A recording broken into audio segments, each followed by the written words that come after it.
Hello everyone, welcome to Internet Learning. Hope you all are doing well. So today we are going to study chapter number 8 of class 6 civics, and the chapter's name is Rural Livelihoods. So first of all, if you haven't watched the earlier chapters, then please click on the I button. There you will find the playlist. And if you are new to the channel, then please subscribe it and don't forget to press the bell icon so that you never miss an update. So let's start with our today's chapter, Rural Livelihood. सो जैसा कि आपको name से ही पता चलता है कि हम rural area के बारे में बात करेंगे। रूरल मतलब ग्रामीण एरिया, जो गांव वाला इलाका होता है, एंड लाइवलीहुड मतलब होता है आजीविका। आजीविका मतलब कि आप किस तरह पैसा कमा रहे हैं। तो इस चैप्टर में हम देखेंगे कि जो गांव में रहने वाले लोग हैं वो किस तरह अपने जीवन को चलाने के लिए पैसा कमाते हैं, वो क्या क्या एक्टिविटीज करते हैं ताकि वो अपने जीवन को चला सकें।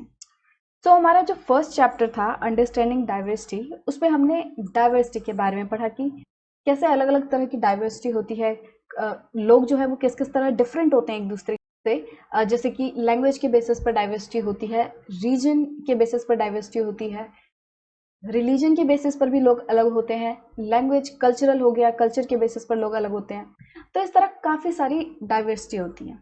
और एक जो इम्पॉर्टेंट एस्पेक्ट हमने उसमें पढ़ा था वो था रीजन, कि किस तरह जो लोग अलग अलग जगहों पे रहते हैं उनकी लाइफ बहुत ही डाइवर्स होती है एक दूसरे से। क्यों? क्योंकि जो इलाका जहाँ पे वो रह रहे हैं वो प्लेस लोगों की लाइफ को बहुत ज़्यादा इन्फ्लुएंस करता है। सो एक प्लेस जो है वो दूसरे प्लेस से काफ़ी ज़्यादा डिफरेंट होता है, ऑल्टीट्यूड की वजह से, क्लाइमेटिक कंडीशंस की वजह से, ठीक है, जियोग्राफिकल कंडीशंस की वजह से प्लेसेस जो हैं वो एक दूसरे से अलग होते हैं। अब क्योंकि हर एक प्लेस की अपनी अपनी जियोग्राफिकल कंडीशन होती है, इस वजह से वहाँ पे उगने वाले जो प्लांट्स, ट्रीज, क्रॉप्स हैं वो भी एक दूसरे से अलग होते हैं। मतलब ये सभी चीज़ सिर्फ एक प्लेस सिर्फ इंसानों की लाइफ को ही इन्फ्लुएंस नहीं करता, जबकि वहाँ पे रहने वाले जानवरों के, प्लांट्स वगैरह की, सबकी लाइफ को इन्फ्लुएंस करता है वो प्लेस, और इस वजह से डाइवर्सिटी जो है वो और भी ज़्यादा बढ़ जाती है। सो इस चैप्टर में हम देखेंगे कि किस तरह जो गांव में रहने वाले लोग हैं वो अपना जीवन चलाते हैं। We will look at different ways in which people earn their living in villages, कि किस तरह वो लोग क्या क्या वो काम करते हैं और फिर उन काम से वो पैसा कमाते हैं। और जैसा कि हमने फर्स्ट 2 चैप्टर्स में पढ़ा था कि क्या लोगों के पास इक्वल अपॉर्चुनिटीज़ है, हमने समीर 1 समीर 2 की कहानी पढ़ी थी। तो इस चैप्टर में भी हम ये देखेंगे कि क्या लोगों के पास इक्वल अपॉर्चुनिटीज़ हैं, जो गांव में लोग रह रहे हैं, do they have equal opportunities, और उनकी लाइफ की जो सिचुएशंस हैं, जो उनकी जीवन की परिस्थितियां हैं, उनमें क्या समानताएं, क्या सिमिलरिटीज़ हैं, और क्या क्या उनको प्रॉब्लम फेस करनी पड़ती हैं। तो ये सभी चीज़ों पर हम डिस्कशन करेंगे इस चैप्टर में। So first of all, look at this picture and tell me what are the different activities you can see people are doing.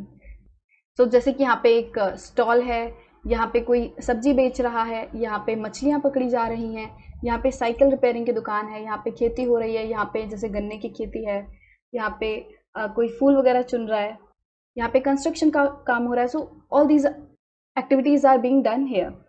And अब इसमें से ये बताओ कि कौन कौन सी एक्टिविटीज़ जो है वो फार्मिंग से रिलेटेड है। सो जैसे कि इधर पे हो गया, यहाँ पे खेती हो रही है, यहाँ पे खेती हो रही है, यहाँ पे भी वो फूल वगैरह चुन रही है, तो ये भी उससे रिलेटेड है। Kalpattu village. So in this chapter we will discuss the story of Kalpattu village. तो इस सेक्शन में ये बताया गया है कि जो कालपट्टू विलेज में रहने वाले लोग थे वो किस किस तरह का काम कर रहे थे, वो किस किस तरह की एक्टिविटीज़ में इंक्लूड थे। तो एक तरह से पूरा सीन दर्शाया गया है इसमें। सो कालपट्टू जो गांव है वो तमिलनाडु में सी कोस्ट के पास है, और यहाँ पे रहने वाले लोग जो है वो अलग अलग तरह के काम करते हैं। जैसा कि बाकी सभी विलेजेस में होता है, यहाँ पे भी लोग जो है वो नॉन फार्म एक्टिविटीज़ में भी इंक्लूड हैं, जैसे कि बास्केट बनाना हो गया, utensils, pots, bricks, bullock cart. So इन सभी कामों में भी लोग इंक्लूड हैं।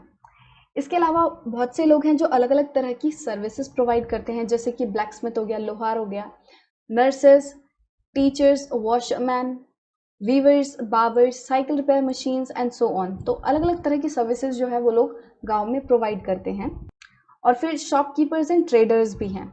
अब जब लोग एक जगह पर रहते हैं, गांव में रहते हैं, तो ऐसा तो है नहीं कि लोगों को सिर्फ एक ही चीज़ की ज़रूरत होगी। लोगों को अपना जीवन चलाना है तो हर चीज़ की ज़रूरत होगी, ठीक है। उन्हें बीमारी भी होगी तो फिर नर्सिंग होम्स वगैरह की ज़रूरत होगी। अगर उन्हें सब कपड़े पहनते हैं, ठीक है, तो कपड़ों की दुकानें होंगी, ट्रेडर्स वगैरह होंगे। तो इस तरह से लोगों की ज़रूरतों के हिसाब से वहाँ पे लोग काम करते हैं। सो इन द मेन स्ट्रीट, जो मेन गली होती है वो एकदम बाजार की तरह लगती है, और वहाँ पे बहुत सारी छोटी छोटी दुकानें होती हैं, जैसे कि चाय की दुकान हो गई, ग्रोसरी शॉप हो गई, बार्बर शॉप हो गई, क्लोथ शॉप हो गई, tailor to fertilizer and seed shops. तो ये अलग अलग तरह की शॉप्स आपको देखने मिलेंगी मेन स्ट्रीट में। सो कालीपट्टू विलेज में 4 टी शॉप्स हैं जो कि टिफ़िन भी बेचती हैं, और वो टिफ़िन में क्या क्या देते हैं, वो टिफ़िन मतलब ये नहीं कि सिर्फ डब्बा, टिफ़िन मतलब जो खाना है, ठीक है, वो देती हैं लोगों को। सो टिफ़िन में क्या क्या देती हैं, इडली, डोसा एंड उपमा, ये सब मॉर्निंग में देते हैं। और इवनिंग में वो क्या क्या देते हैं, इवनिंग में वो स्नैक्स जैसे वड़ई, बोंडा एंड मैसूर पाक देते हैं। और टी शॉप्स के पास ही कॉर्नर में एक ब्लैक स्मिथ की फैमिली रहती है, और उनका घर जो है वही उनकी वर्कशॉप है, मतलब वो वहीं पर रहते हैं और वहीं पर अपना काम भी करते हैं। और ब्लैक स्मिथ के घर के साइड में जो है वो एक साइकिल की दुकान है, वहाँ पे साइकिल हायर पे भी दी जाती हैं और रिपेयर शॉप भी है वो। एंड इस गांव में 2 फैमिलीज हैं जो कि कपड़े धोकर अपनी आजीविका चलाती हैं, और इसके अलावा कुछ लोग हैं जो कि कंस्ट्रक्शन वर्कर्स की तरह काम करते हैं पास के विलेजेस में, और कुछ लोग लॉरी ड्राइवर्स हैं, ठीक है। अब ये जो कालीपट्टू विलेज है, ये चारों तरफ से एक जो लो हिल्स होते हैं उनसे सराउंडेड है, और यहाँ की मेन क्रॉप जो उगाई जाती है वो है पैडी, जिसे आप राइस भी कहते हैं, तो वो यहाँ पे उगाई जाती है। और ज़्यादातर फैमिलीज जो है वो एग्रीकल्चर के थ्रू ही अपने जीवन चलाती हैं। Then there are some coconut groves around, मतलब यहाँ पे कुछ ऐसे इलाके हैं जहाँ पे नारियल के पेड़ लगे हुए हैं। Cotton, sugar cane and plantain are also grown, and there are mango orchards. So यहाँ पे अलग अलग तरह की, मतलब पैडी के अलावा भी काफ़ी सारी चीज़ों की खेती की जाती है। यहाँ पे कॉटन उगाई जाती है, कोकोनट के पेड़ हैं, यहाँ पे कोकोनट ग्रोव्स हैं, शुगर केन भी उगाया जाता है। प्लेंटेन, प्लेंटेन जो है वो क्या होता है, वो केले से रिलेटेड होता है, ठीक है, एक स्टार्ची बनाना लाइक फ्रूट होता है जिसे कि हमेशा पका के खाया जाता है। तो इन सब चीज़ों की भी खेती होती है।